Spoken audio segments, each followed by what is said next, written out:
নমস্কার বন্ধুরা, আহারে বাহার রান্নাঘরে আপনাদের সবাইকে স্বাগত। আজকের রেসিপি একদম নতুন স্বাদের নিরামিষ আলু পটলের তরকারি। পেঁয়াজ রসুন ছাড়াই এই রান্নাটি এতটা সুস্বাদু হয় যে একবার খেলে বারবার বানাতে ইচ্ছে করবে। ভাত, রুটি, লুচি, পরোটা সব কিছুর সাথে দারুণ জমে যাবে। তো চলুন আর কথা না বাড়িয়ে রেসিপিটা দেখে নেওয়া যাক। আজকে আলু পটলের তরকারিটা করার জন্য আমি এখানে 250 গ্রাম পটল নিয়েছি আর একটা মিডিয়াম সাইজের আলু। পটলগুলোকে দেখুন, অল্প অল্প খোসা ছাড়িয়ে নিয়েছি আর অল্প খোসা রেখে দিয়েছি। আর আলুটাকে পুরোপুরি খোসা ছাড়িয়ে নিয়েছি। পটলের দুদিকটা কেটে বাদ দিয়ে তারপর দেখুন মাঝখান থেকে এভাবে দুভাগ করে কেটে নিয়েছি। আপনারা আপনাদের পছন্দ অনুযায়ী কেটে নেবেন। দর্শক বন্ধুরা, আজকের পুরো ভিডিওটা দেখে কেমন লাগলো কমেন্টে জানাতে একদম ভুলবেন না। ভালো লাগলে অবশ্যই একটা লাইক করে ভিডিওটাকে শেয়ার করে দেবেন। ইউটিউব থেকে যদি নতুন দেখছেন, এরকমই সহজ ঘরোয়া রেসিপিগুলো পাওয়ার জন্য চ্যানেলটাকে সাবস্ক্রাইব করবেন। আর ফেসবুক পেজ থেকে দেখে থাকলে পেজটাকে ফলো করবেন। আলু পটলগুলোকে ধুয়ে নিয়ে চলে আসলাম। আর এদিকে দেখুন, গ্যাস অন করে কড়াই বসিয়ে দিয়েছি। কড়াতে দিয়ে দিলাম 2 চামচ সর্ষের তেল। তেল গরম হয়ে গেলে প্রথমেই দিয়ে দিচ্ছি আলুগুলোকে একটু লালচে করে ভেজে নেব। দিয়ে দিচ্ছি সামান্য একটু লবণ আর একটু হলুদ গুঁড়ো মিশিয়ে নিয়ে একটু ঢেকে দিয়েছি।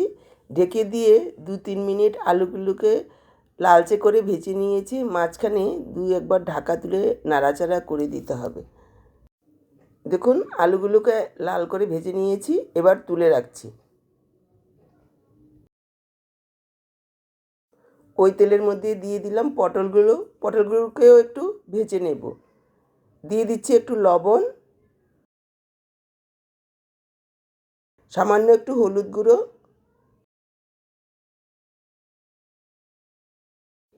মিশিয়ে নিয়ে একটু ঢেকে দিলাম। আর এই সময় দেখুন, আমি এখানে নিয়েছি একটা টমেটো আর 1 ইঞ্চি পরিমাণ আদা। টমেটোটাকে একটু কুচি করে কেটে নেব।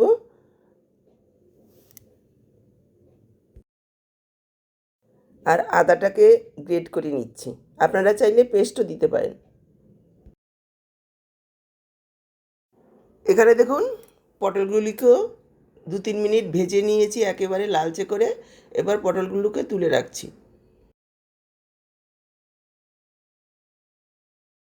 আরও একটু তেল দিয়ে দিচ্ছি।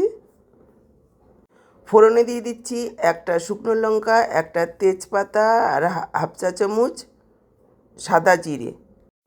ফোড়নটাকে লো ফ্লেমে কয়েক সেকেন্ড ভেজে নেব, তবে ভেজে একেবারে কালো করে ফেলবো না, তাহলে খাওয়ার সময় মুখে পড়লে তেতো লাগবে। এবার দিয়ে দিচ্ছি 1 চিমটি হিং। যদি হাতের কাছে থাকে অবশ্যই দেবেন, এতে নিরামিষ তরকারির টেস্ট অনেক গুণ বেড়ে যাবে। আর হিং আমাদের হজমের জন্য সহায়তা করে। ফোড়নটাকে একটু ভেজে নিয়ে দিয়ে দিলাম গ্রেট করে আদাটাকেও কিছুক্ষণ একটু ভেজে নিতে হবে কাঁচা গন্ধটা যাওয়া পর্যন্ত। তারপর দিয়ে দেব কুচিয়ে রাখা টমেটো, দিয়ে দিলাম একটু লবণ, মিশিয়ে নিয়ে একটু ঢেকে দিচ্ছি। এতে করে অল্প সময়ে টমেটোটা নরম হয়ে যাবে। এই সময় দেখুন, আমি একটা মশলা রেডি করে নিয়েছি। একটা বাটিতে হাফ চা চামচ ধনের গুঁড়ো, হাফ চা চামচ জিরের গুঁড়ো, হাফ চা চামচ হলুদ গুঁড়ো আর হাফ চা চামচ লাল লঙ্কার গুঁড়ো। আপনারা ঝাল অনুযায়ী যোগ করবেন। একটু জল দিয়ে মশলাটাকে ভিজিয়ে রেখেছি আমি প্রথমেই। এভাবে গুঁড়ো মশলা একটু ভিজিয়ে রাখলে মশলাটা ফুলে যায়, কষাতে সুবিধা হয়। টমেটোটাকে 1 মিনিট মতো ঢেকে রান্না করে নিয়েছি। দেখুন, টমেটো নরম হয়ে গেছে খুব সুন্দর।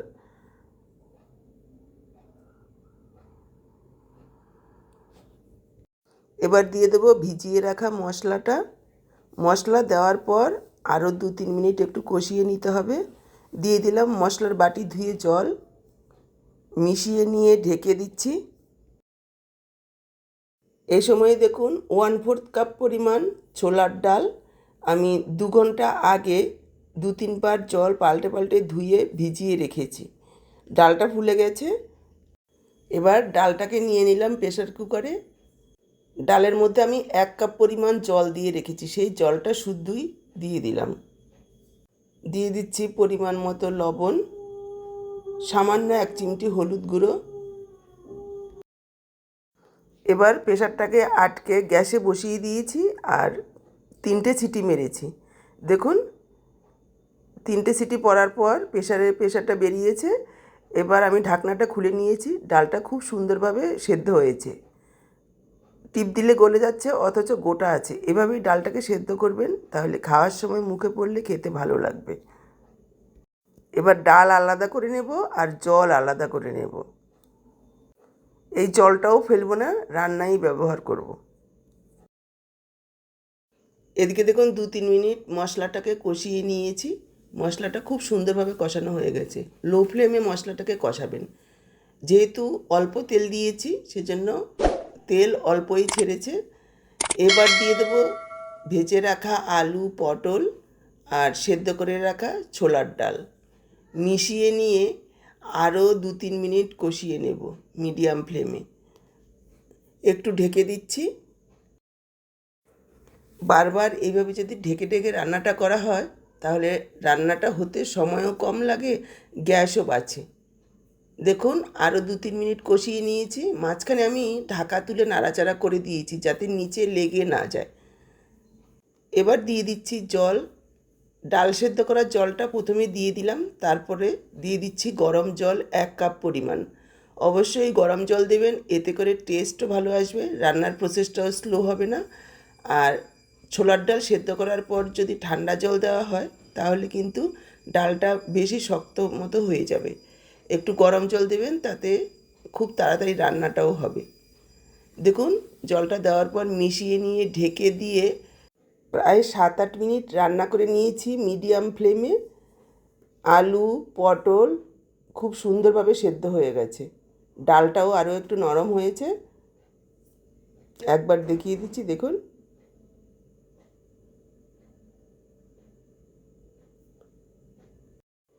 এখন একটু পাতলা মনে হলেও ঠান্ডা হলে কিন্তু একেবারে শুকনো হয়ে যাবে।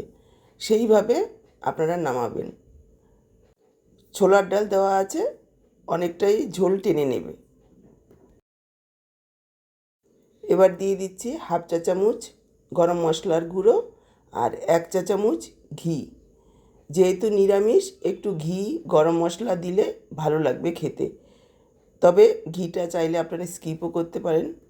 এবার মিশিয়ে নিয়ে ঢেকে রাখবো 5 মিনিট, গ্যাসটাকে অফ করে তারপর পরিবেশন করব। 5 মিনিট ঢেকে রাখার পর দেখুন আমি পরিবেশন করে দিচ্ছি। কতটা লোভনীয় হয়েছে দেখতে, খেতেও দুর্দান্ত স্বাদের হয়। নিরামিষ দিনে যদি এইভাবে আলু, পটল, ছোলার ডাল দিয়ে রান্না করেন আর কিছু লাগবে না, পুরো এক পদ দিয়েই খাওয়া হয়ে যাবে। ভাত, রুটি, লুচি, পরোটা সব কিছুর সাথে খেতে অসাধারণ লাগবে।